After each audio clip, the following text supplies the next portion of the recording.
Welcome to the Agents Lounge podcast, where we talk all things real estate with the industry's top performers. Join us as we dive into the inspiring journeys of successful agents and uncover the secrets to their success. Whether you're a seasoned agent or just starting out, we got the tips and tricks to help you navigate the world of real estate. Brought to you by Airtegrity Comfort Solutions. So grab a seat and join us in the Agents Lounge.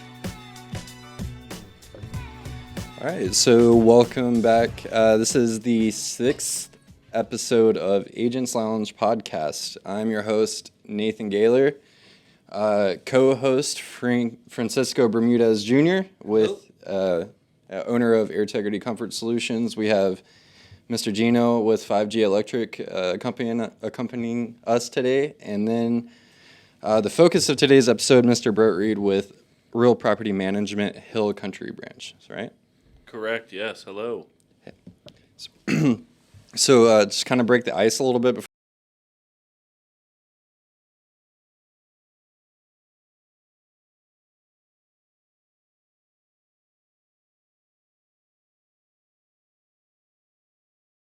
When we feel right like it, we'll just, pick up and drive to the beach with, an hour's notice. I don't know if that's the most sporadic, but that comes to mind. Really? Yeah. You were just like, I want to be at the beach right now, Yeah, and exactly. I'm going. We're 2 hours away. Why wouldn't we? Port A or? Oh, yeah, Port A, all the way. Nice.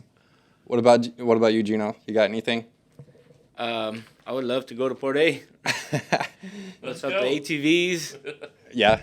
And hit the road. Just travel. Nice.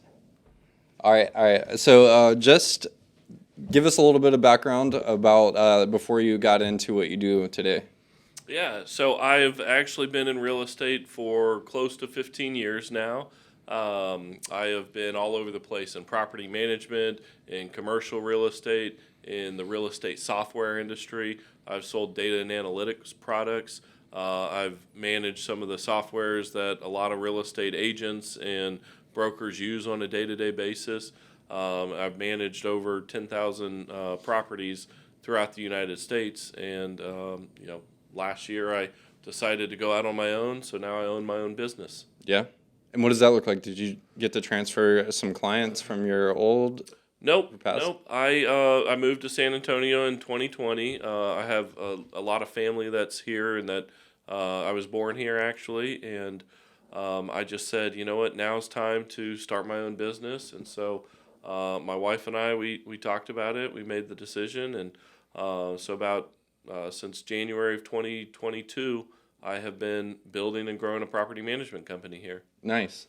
What did that look like just starting kind of new? How did you market yourself? How did you get your name out there? Yeah, so I'm with the Real Property Management franchise. It is a neighborly brand. So, we have some of our sister companies like Molly Maid or, Mr. Handyman. Yeah. And I went with them. They have helped me with marketing support, with website, with just kind of a plan in place. But it was a lot of getting to know realtors in town. Obviously, all the online internet advertising sources, and really just beating the street and trying to meet as many people as possible that have some sort of connection to the real estate world. Yeah. And once you start doing well for others, and if they let the Googles of the world know, then everyone else starts calling you. Yeah. You have any particular networking groups you're a part of? Yeah, I'm part of a couple, just real estate meetups and focus groups. BNI Network is one of them that I think that's where we connected with Airtegrity with, and the Bernie Chamber of Commerce. My office is in Bernie, and so, those are a couple that come to mind. Nice. So what advice would you have give to someone that's just starting out in the industry? Be prepared to do a lot of work. And what does that look like? What does it look like? Oh, it's the property management industry is definitely fun. There's definitely something new and different every day, but it takes a while to build, and it's just like any other business, I'd imagine, right? But yeah. But it's kind of a being a jack of all trades, being able to identify when you need, an electrician, when you need, air conditioning help, when you need plumbing, when you need someone just to remove a bunch of junk from a home, as well as just the daily leasing and managing tenants and making sure move-in processes and rekeys and all that kind of stuff goes well, goes smoothly, so that your tenants are happy, so that your owners are happy. Yeah. And I guess that's a good thing. Like you said with real property, that is like you had your connections already here. So like Molly Maid, you said, right? Correct. And then Mr. Handyman. Yeah. There's really it's just about having a lot of contractors, vendors, handyman, people in place that when something needs to be done, you know who to call, and more importantly, they know you, so that they will get out there and do your job quickly and get things done. Yeah. So do you have, like when you first started with real estate, did you have a open door, or did you have to kick a door down? What did that look like? So did you have a mentor of sorts? When I first started in real estate back in, what are we calling it these days? The Great Recession. Back in, I think it was 2009 in Austin, Texas, in the UT area. Yeah. And oddly enough, I was looking to get into teaching. I was fresh out of college, and that wasn't going anywhere. My little brother was working in real estate in the campus area, and he said, "Oh, you should, come work with me." And so I did, and we had fun. We made some money at it, and that just started me off down the real estate path. And man, years later, here I can't tell you how often, so this is our 6th episode, right? And almost all of the realtors or property managers we've had on have been it's something to do with teaching almost. Oh, really? I would say 5 out of 6 now. Yeah. It's crazy. Francisco taught. Gina, do you have any teaching experience? No. I don't either, but it's a common trend that we're finding. Oh, that's crazy. You mentioned that you started around the recession time in 2008. Yes. Do you feel like we're going in that direction again, or? How, Good question. I don't know. I listen to as much as I can, but and also try to pay attention to the trends of the market. I can tell you the rental market isn't slowing up, and even if we are, I mean, if you compare the market numbers to what they were, 2019 or so, it doesn't really look like we're going into that much of a recession. Even if the rest of the country does, I always feel safe and secure in Texas because people are moving in. Yeah. And even if things are going down, the influx of people immigrating here to Texas means there's a huge amount of demand. So from what I can tell, home sales are still doing well. I don't do much of that, but rentals are just as strong as ever. And if we put a rental up, we'll have at least 10 people that are beating down our doors trying to rent it out. Oh wow! So there's a lot of competition. Yeah.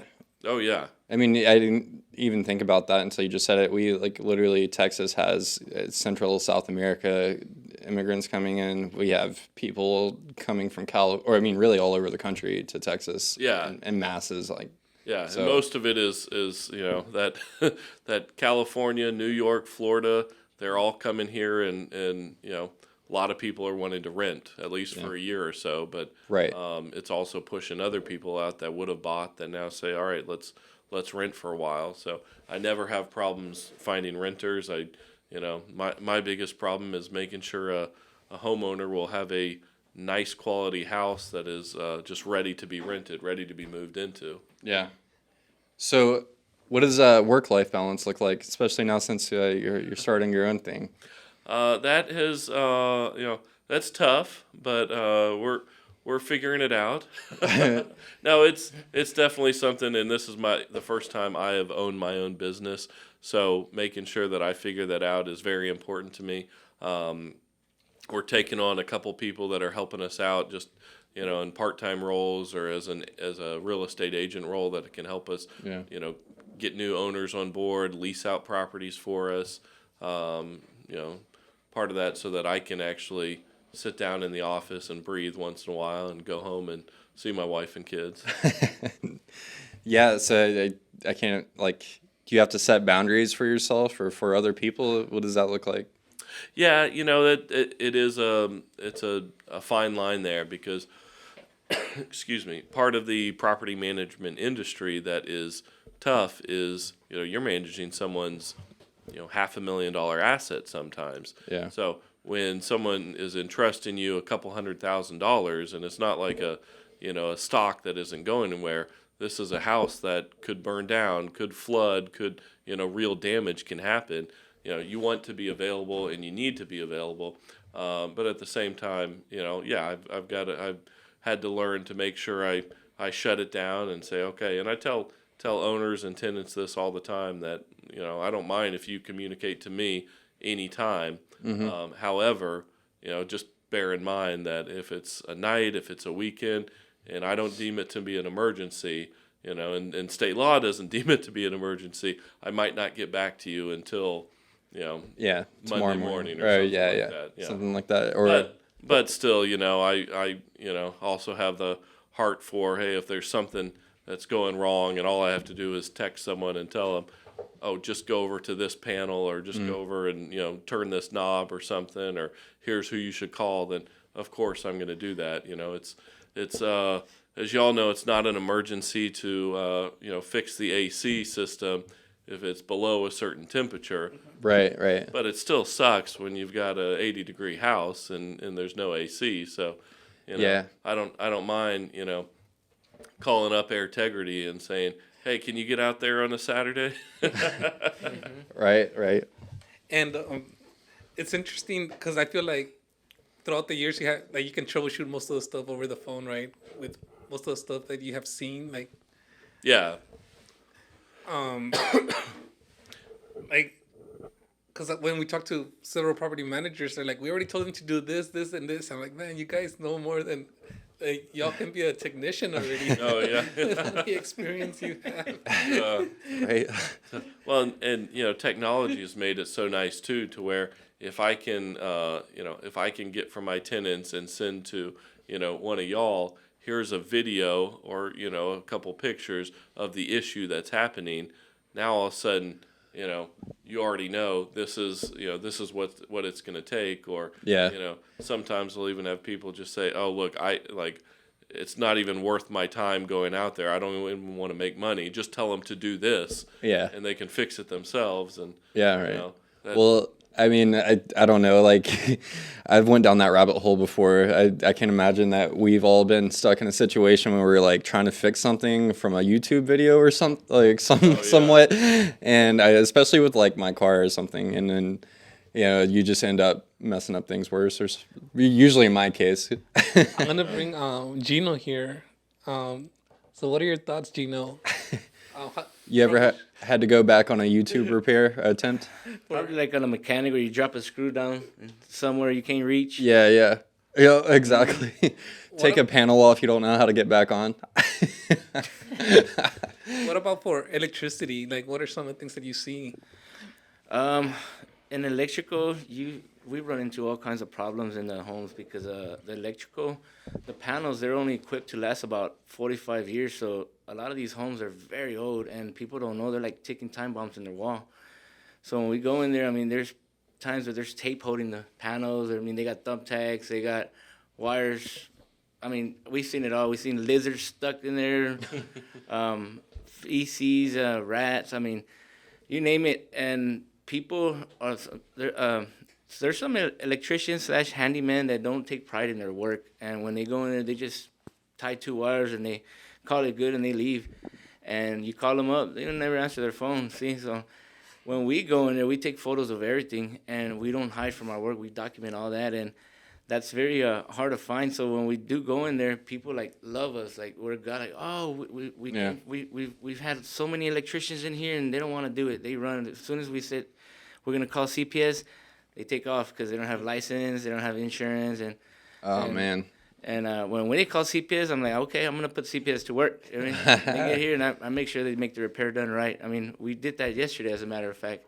We had a house almost burned down because of that, and I had CPS go out there, and when they turned off the power, we found a wire that was burned out, melted. It was on a gutter box So it was powering up 2 houses, and they were both going out. So, I mean, we come across some crazy. Oh, man. It's like you go and open up a panel, you're like, oh, hopefully it's okay. Yeah, we saw a client that was stealing the neighbor's electricity.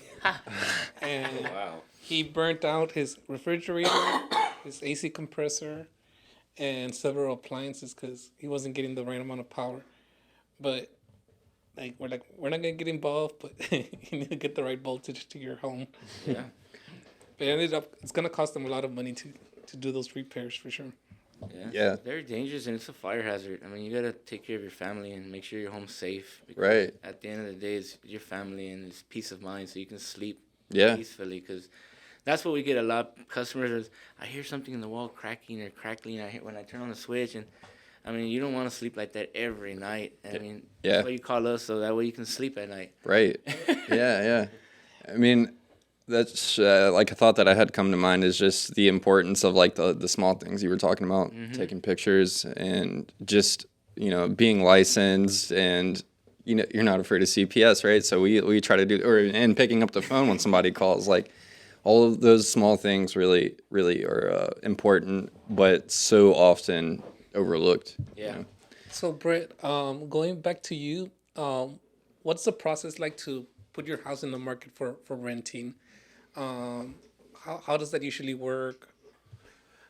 Yeah, so usually, in fact, happened this morning that met with a gentleman. He's considering renting out his home that they had invested in and fixed up, and so we did a walkthrough. I pointed out to him, hey, here's the things that I would change around to to get this leased out better. As I tell a lot of people, everyone I meet with, luxury and comfort is very nice, but making sure it's functional is the absolute most. You can have a the nicest looking room or bathroom in the world, but if that shower is not actually going to work, or the hot water doesn't work, or something like that, well, it's just gonna they may see it at first and say, oh, this is nice, but then when they get in there, they're going to make request after request until things are are working nicely. So making sure the home works, all the the water, the electrical, the air conditioning, of course, in Texas, is all working, but that it looks nice, and you can walk in and say, okay, this is clean, it's comfortable. I would enjoy living here. So once an owner, we have that established, and an owner decides they want to rent their property out, they can engage with my services. I'll send them a management agreement. Once they sign that, I tell them I need keys to the property, and all the information about utilities, about how to, who, what, when, where, why of the property. We will go in, we take pictures, we list the property, we start taking requests to show the house to prospective tenants. We screen and qualify applicants, and at the end of the day, we deliver a signed lease. We'll move the tenants in, and then it's off to the races. And our owners, they sit back and just collect their paycheck or collect their owner draw on a monthly basis. Yeah. So they're not really having to do anything except, as I tell them, keep paying your mortgage, pay your taxes, your insurance, and your HOA, and don't ignore my calls. That's kind of a good segue. So have you ever faced any ethical dilemmas in your real estate career, and how did you handle them? I'm sure I have. Yeah, there's. Is there any that like pops to the front of your working memory? I think that the biggest the biggest thing is just when you've got owners that that don't want to spend money, and it's never fun to go to someone and say, hey, you're going to have to spend some money on your house, and there are things that I get on the owner and the tenant side, but there are things that we have to fix, and especially for me being a licensed real estate agent, being a professional property management company, that I can't just turn my back on a property and say, okay, we're not going to fix this or that. Some of it could be safety hazards, moral hazards. Yeah. Just things that need to be done. And so telling an owner, yeah, you've got to spend money, It's not always an easy it's conversation. not, it's not. It's hey, you spend this money or we're done here. I'm going to have to fire you. On the reverse side, some of the hard conversations with tenants are when, just because you're leasing a property doesn't mean that you're off the hook for anything that happens in the home. And far too often, tenants think that if I break that, the landlord will pay for it because it's their house. Well, Oh yeah. not really. It's the not way my it's window. working. It's not my stove. Like stuff like that. Yeah. Well, and things like appliances. Okay, if they break a window, it's pretty clear cut, But hey, if a refrigerator goes out, that's some of that gray area. Right. All right. Whose fault is it? Well, refrigerators do that, especially the way they make them nowadays. Yeah. But at the same time, if you have one go out within a year or something, and and it's clearly due to neglect or something, or leaving the door open. All right, well then, Right. You've got to have those hard conversations. Yeah. I imagine that's all in writing. Oh, Do you have an investigator for refrigerators or no? Oh yeah. The lawyers and insurance companies control the world, so it's all in the 20+ pages you sign your life away on. Right. There you go. All right. That was a good one. So yeah, you kind of covered a lot on that one. So like strategy for dealing with difficult clients. Ethical dilemmas. I just find it's best to tackle it head on, and you're probably going to piss some people off, but you know what? It's worse when you try and hide issues. I don't want to dance around something or sugarcoat it because someone's worried about paying $40 for some service, when it's like, all right, listen, if we don't tackle this, it's always going to be more expensive. And someone who doesn't want to pay for a simple, an AC tune-up or a quick, fix because something's wrong. Well, what's going to happen in 5 months? Yeah, exactly. It goes from a $200 charge to a $2,500 charge, and Either pay now or pay later. Yeah, exactly. So, You're gonna be paying some interest later too. Yeah. well, and that's what, and I'm blessed. I have most all of my owners are have the right investor mindset to where they realize that that this isn't about $200 here or there. You're buying a house in like the ninth biggest city in the United States of America. Okay, I think we got we're in the top 5 or something in population growth. So, what are the chances that this house is not going to be worth a heck of a lot more money in 20, 30 years? In fact, I think I saw a stat saying that real estate prices doubled over the last 30 years. And that was just, somewhere in the last year or two. Just housing in general, I think I saw that stat recently too. It was 183% since I think 2002, I believe. Oh, okay. Yeah. Well, kind of to get political, but like the working wage has only went up 26% since then, and they were like doing a compare contrast. Oh, yeah. I mean, they have, the governments have made this an inflationary economy, and so when you can buy a house at a fixed price, it's going to increase, especially the way they've been spending money, and so it has absolutely been a good investment to buy, at a fixed price on a fixed interest rate, and these houses. I mean, I don't know anyone in their right mind who doesn't think they're going to double in another 20 to 30 years. Right. And so, at the end of the day, if you can buy a house in San Antonio for $300,000 to $400,000, knowing that it's going to be worth $700,000 to $800,000 in a generation. Yeah. Well, do you really want to have a house that's not taken care of? Because when a house is dilapidated and you haven't done anything to take care of it, and you've had a lot of deferred maintenance, now all of a sudden, in that 20 to 30 years, you've got what could be an $800,000 asset that should be your retirement, but guess what? You've now got to put $100,000 into it. Well, if you're like this, you probably don't have that $100,000 to spend. Right. So instead, some house flipper is going to come buy your house on the cheap, and you could have had a nice investment, and turns out into no, you you let someone else walk away with that money. Right. That's some good advice. Very thorough. Appreciate that. I had one question just for myself. So like, what does an ideal renter look like in this economy? If they come to you, what are the greatest things? There's another word that I'm missing. It's not clicking right now. What are the greatest things that would get me qualified? Things I look for, is someone who smiles.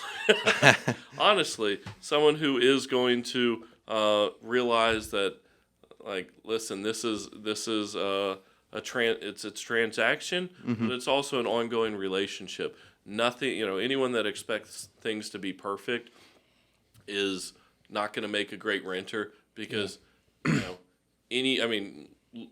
look back at your own house, whether you own or rent it. Yeah. Something's going to go wrong. There's always going to be maintenance. And so, things will go wrong. And, so tenants who look at that and say, okay, well, what can I do to make sure I take care of this home? Because if you can't buy a home, well, then you have to rent. And Right. so, knowing that you've got a part to play, it's not just, okay, owner, you have to, serve me and take care of me.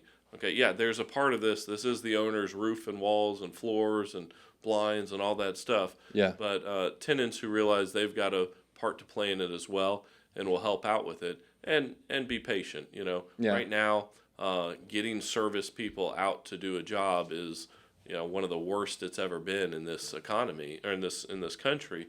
And prices have gone up for everyone, and so just the general handyman, or people that are coming out to do that repair work, their costs have gone up, so their prices have gone up. And so I remember when you could get someone to just come out for $75 and fix a bunch of stuff in half a day, and now those days are over. So You Just can even getting get something from Olive Garden for $75 now for a Yeah. family. Yeah. Don't go to a date if you ain't got at least $75. yeah, you might have to go to McDonald's now, and that's barely under. Yeah. Right. McDonald's is $15 now, $12. Man, it's crazy.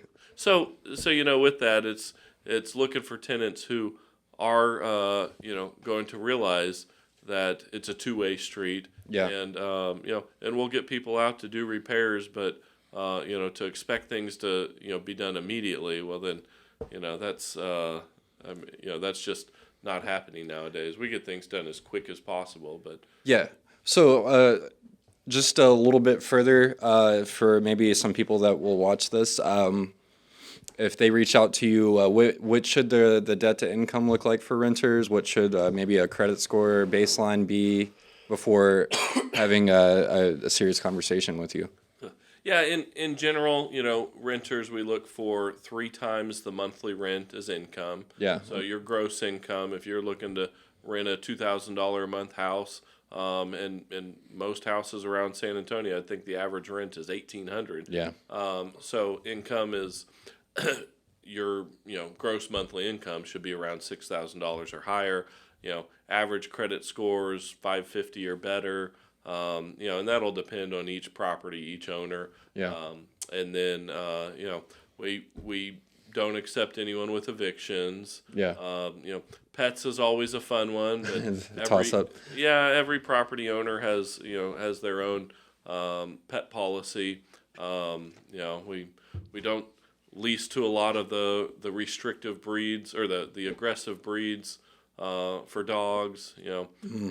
Cats are usually fine, but let's face it, everyone wants to have a pet. I get it. It's it's nice, it's fun, but pets also do cause damage of or maintenance on a home. Right. Whether that's actual physical damage you can see or smells and odors. Smells and odors, maybe the backyard too, like Yeah. just digging up like some of the Yeah. grass. Oh yeah. Or hair in the carpets. Or Yeah. the biggest one is blinds. Oh yeah. Dogs just love to chew on blinds, and I hate those things, but everyone wants them, everyone needs them, but if you chew through not you, but if your pet chews through, Well, either one of you chew through even one of those, the blades on a blind or one little piece, you have to replace the whole thing. So yeah. it's That's a good point. if you have a lot of windows, that can get pretty expensive pretty quickly. Yeah. The number you threw out there for the credit score, 550, I was not expecting less than like a 620, but I guess that's for actually buying a house. Oh, okay, yeah. Rather than renting. Yeah, and I don't know all the national statistics, but I want to say that a good credit score to buy a home is 680. Yeah. I'd say my average renter probably is around a 6 to 615. But I mean, the credit scores are not a perfect system. Yeah. And I personally don't like them, but Not the best indicators. Yeah, but also, unfortunately, a lot of people really got screwed over during the COVID stuff. Yeah. And I've seen just, a lot of unfortunate situations, and people's credit situations really took a downfall. And frankly, I can't blame them, because they had, when they had no income or way of working, and And you have rent due every month, Yeah. utilities piling up, Yeah. car payments, all that jazz. I'm sure there's some statistics that either prove or disprove me, but my personal opinion is a lot of people's credit scores really took a nosedive over the past couple years. Yeah. And and it's not, and it's it affects real good people, and so. The credit score is something we look at, but it's not the only thing that determines. Right. Because there's also other ways. If we're concerned, there are additional deposits or things that we can do to to work with someone if we see that they're going to be a good renter. Well, that's great. Great. And you make that decision of who to rent, or the homeowners? It's a joint effort. Okay. Something that's probably agreed upon before, like it Yes. hits the market. Yeah. Oh yeah. Okay. That's insightful. Appreciate you for sharing that. And I'm sure that regardless of the statistics on it, your boots are on the ground, so your assessment is probably accurate, at least for San Antonio and surrounding areas. I would imagine, Yeah. as far as I'd what you were imagine saying. too, but Right. I'll wait It's for like someone no with the wonder- stats to okay. be like, "No, you're completely wrong." And, Yeah. Somebody watching this is gonna like Googling it right now. Last question. Then I'll just call him a troll and never get on the internet again. So, do you have any hobbies or interests that kind of play into what you do for a living? I mean, I don't know if this really plays into it, but I've always just been an outdoorsman. Yeah. Oddly enough, so I work with the indoors. I love land. I love the outdoors, hiking, fishing, hunting, Yeah. camping, and so sometimes going to some of these properties are just super nice. If like I've been in Atascosa County the past couple days, and just you can get a lot more land out there. Some of it's just gorgeous and beautiful. I've got a few homes up on the Guadalupe, and so that's just beautiful places. And Yeah. and, I'm nowhere on y'all's level in terms of being able to go out and fix a house, but you walk into some of these structures and it's just like, wow, that is just beautiful what we've created. And Yeah. and I mean, I live in a 90s build house myself, but I grew up going to my grandfather's house, and it was built in like the 20s, and I have an affinity for some of these older houses that that in college our house was built in the 40s or something, and so some of these older structures where they're not all the same, and they have a lot of just characteristic and style. Yeah. I just enjoy that and see, oh wow, this is awesome the way things were made. And Yeah, that old style, like the 20s, are really cool. I don't know, like they're what do you call them? They're not like colonial style, are they? There's a name for them. oh yeah, I wouldn't know that though. Oh, okay. Well, that's fine.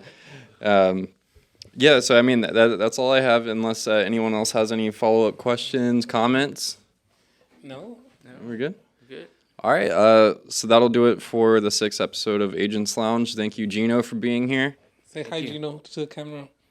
How you doing? Thank you for having me here. Yeah, I appreciate you coming out for sure. Thank you, Brett, for coming out and taking time out of your schedule to be with us. And yeah, we'll see you on the next episode. All right, thank you. You've been listening to the Agents Lounge podcast, brought to you by Airtegrity Comfort Solutions. To learn more about the resources mentioned on today's show or to listen to past episodes, please visit agentsloungepodcast.com.